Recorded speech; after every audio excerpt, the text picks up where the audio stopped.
Sa episode 123 ng Prinsesa ng City Jail, na ipinalabas noong June 14, 2025.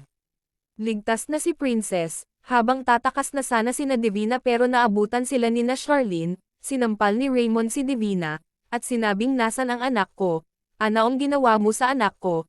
Sumigaw naman si Divina na wala na yung anak mo kahit anong gawin niyo wala na siya, hindi niyo na siya mahahanap, sinampal ulit ni Raymond si Divina, at pinagtulungan nila ito.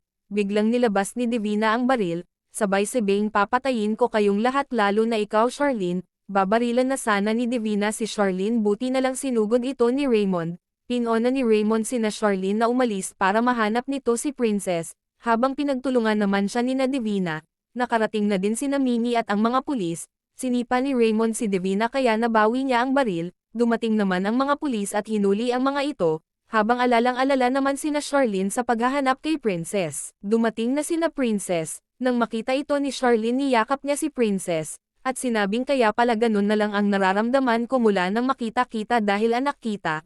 Sinabi naman ni Princess na kayo pala ang totoong nanay ko.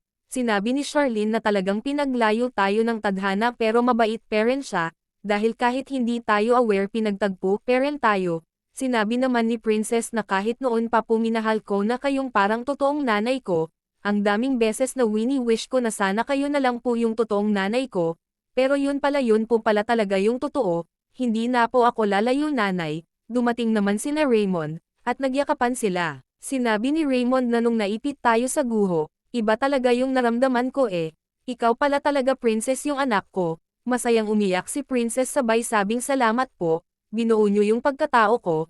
Sinabi naman ni Charlene na tayo ang tunay na pamilya kasama ang lola mo. Sinabi naman ni Sonia na po kaya mo pa ba akong mapatawad sa mga nagawa ko sa'yo. Sinabi ni Princess na hindi niyo po kasalanan, hindi niyo naman po alam yung totoo Sinabi naman ni Sonia na kahit panabulag ako sa kasinungalingan, ikaw pala yung tunay kong apo, at nagyakapan sila. Habang dinala naman si Divina sa police station, umiyak si Libby nang makitang ilalagay na sa selda ang mommy niya, tumayo si Charlene at niyakap si Libby sabay sabing Libby anak.